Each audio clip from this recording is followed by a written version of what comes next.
ورنمي ما أنت ودولينا كوده كن أفر بقولك كيلومتر ما أنت دولينا مركا هل حرتو سومنك هل حرتو دياردي أنا لقد عندنا مايو مقرتين وكاسة مانتي وعركة لمرة يا عركة السلام عليكم ورحمة الله وبركاته داودي الميل والبو أدريد على ذات جوكتان وحرجينا يا إن أضعف ما قبتان سندي طبانات بعثة لقى صوب الله النبي صلى الله عليه وسلم كله على مسار اللي النبي آيات هاي ومدة ودك ليري لقى صوب الله بحل قاس طبعا سنة مركي لقى شو وحيد سنة كي النبي صلى الله عليه وسلم وأتكاد نولش سمرة صوبته وحى سر راعي جريدة أديركي أبي طالب يو حاسكيسي أم المؤمنين خديجة رضي الله عنها أبو طالب وحوها نك الدفاع حبتك أقرأ على النبي صلى الله عليه وسلم يدعو وديسة نك الدفاع يأيوها إلى أي قريش جلسي عنقبتين أما قادون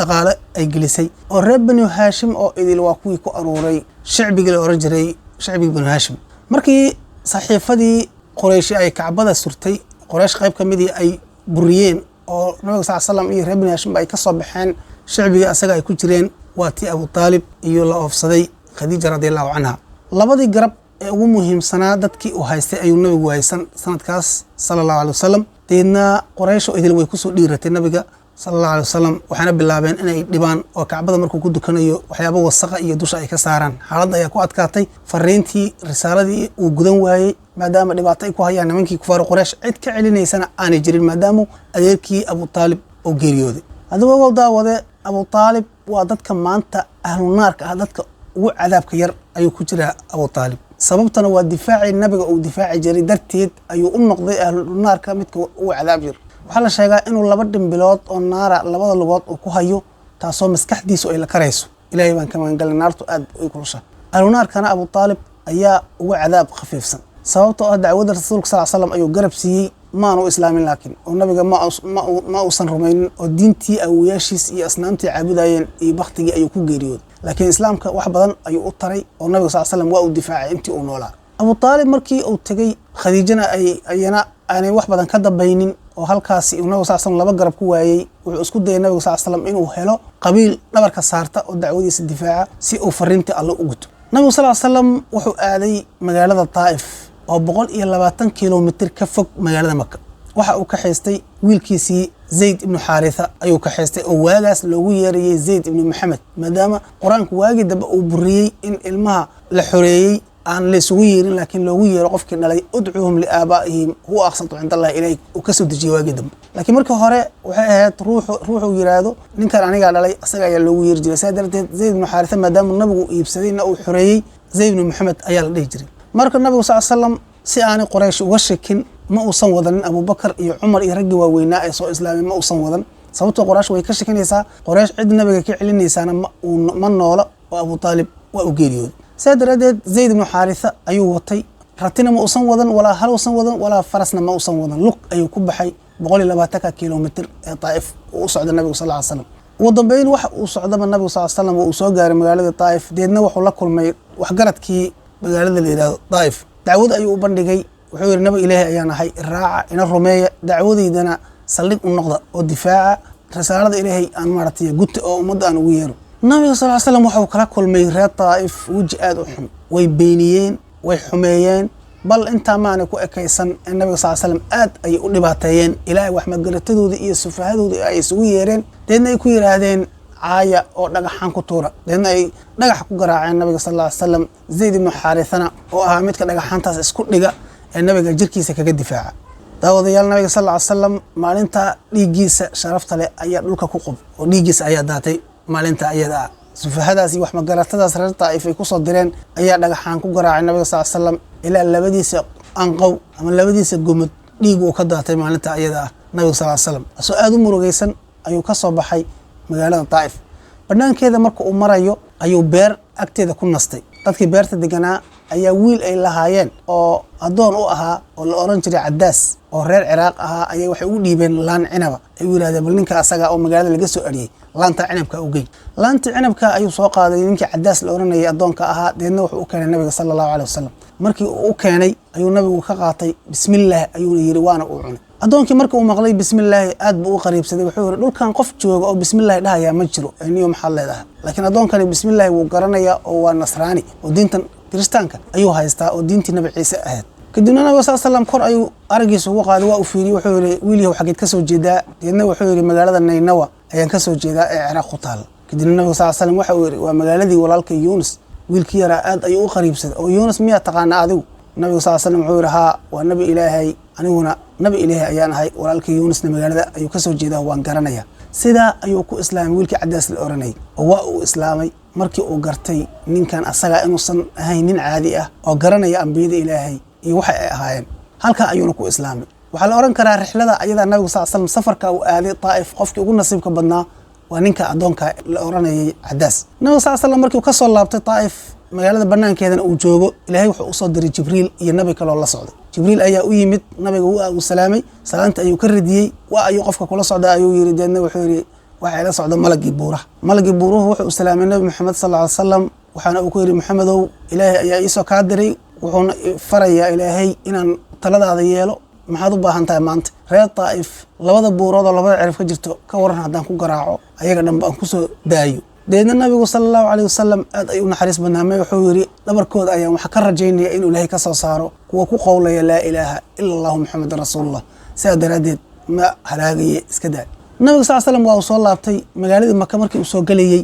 dhowr qabiil ay u fariin dirsaday si ammaan u galiyaan sababtoo ah markii uu Taif aaday nimankii reer Taif Quraysh waxay u soo fariin direen ayagoo dhahayo Muhammad baa noo yimid oo na weydiisanayo inaan difaacno si uu diintiisa dadka ugu yeero oo nadii soo laabtay sida ogaad Quraysh marka waxay go'aan ku gaartay hadii uu soo laabto nabiga sallallahu alayhi wasallam inay dilaan oo ay ka takhalusaan sida daraadeed nabiga sallallahu alayhi wasallam markii uu Makka soo galay dhowr qabiil ay u fariin dirsaday si ay u difaacaan kuwa badan waa ay diideen ilaa ugu dambeyn uu yeelay ninka la yiraahdo Mut'im ibn Adiy oo maartay nabiga sallallahu alayhi wasallam uu ammaan galiyay oo nabiga sallallahu alayhi wasallam uu yiri ana difaacay sida ayuu nabiga sallallahu alayhi wasallam Makka ku soo galay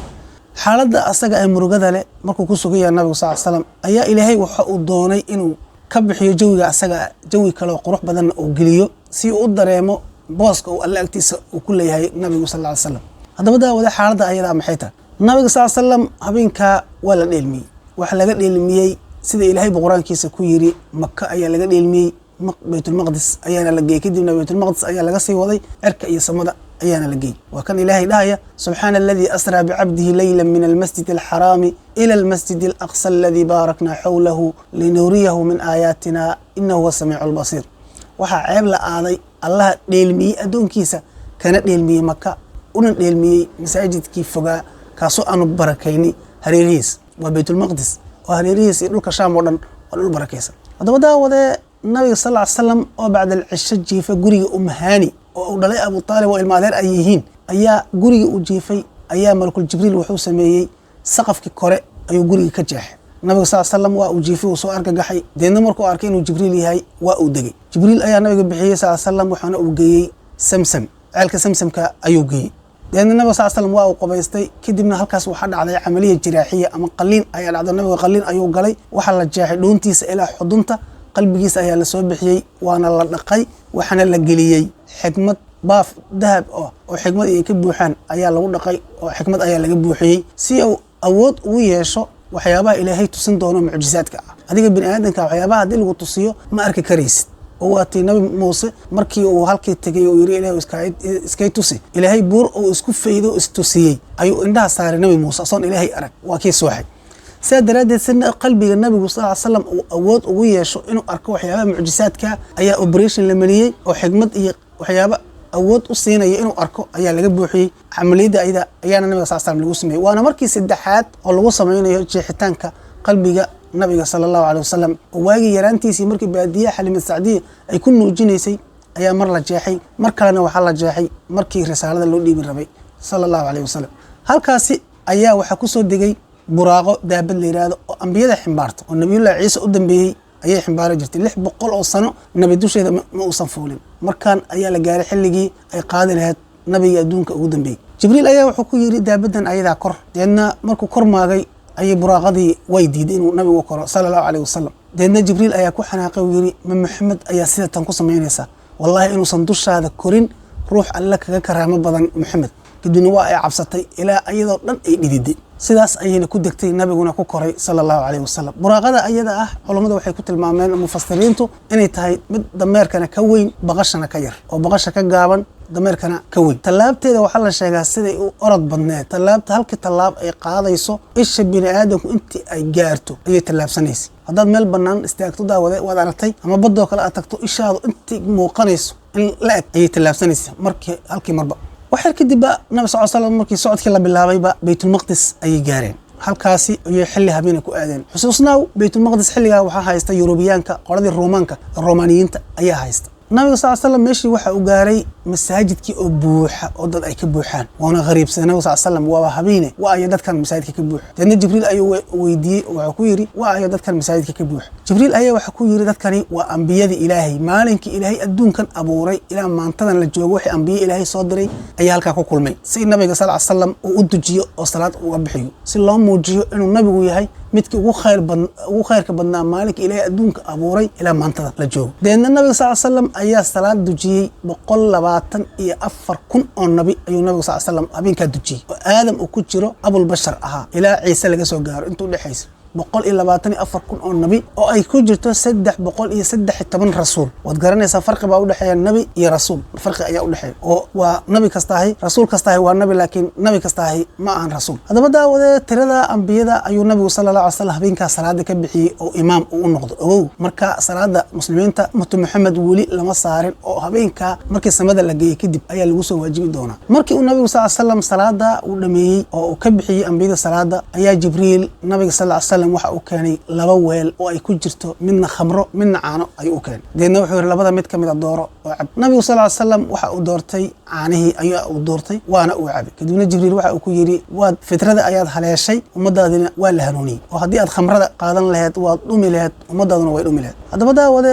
halka waxa ku dhamaaday oo marka iyada ah hadaba daawade waxaad ogaataa khamradu waagaas ayada muharram ma ahan muslim iyo gaal waa la wada cabaya wali oo khamrada dib ayaa laga xarimi doonaa markuu nabiga sallallahu magaalada Madiina yimid kadib ayaa la xarimi doonaa khamrada hadaba daawade halka waxa ku soo dhamaaday dheelmintii nabigu uu ka baxay magaalada Makka ilaa uu ka gaaray Baytulmaqdis inta ayaan ku soo gabagabeynaa qaybtan koobaad aynu kaga hadlaynay dheelmintii nabiga sallallahu alayhi wasallam dheelmiyay magaalada Makka ilaa Baytulmaqdis halkana wax ka bilaabi doona koritaankii nabiga sallallahu alayhi wasallam uu samada koray laakiin hase yeeshee muuqaalka xiga ayaan ku eegaynaa insha Allah ta'ala inta halkan soo gaartay aad baan kaaga mahad celinayaa daawashada muuqaalka daawatay channelka taageero subscribe saar muuqaalka xiga la soco aad baad u mahadsantahay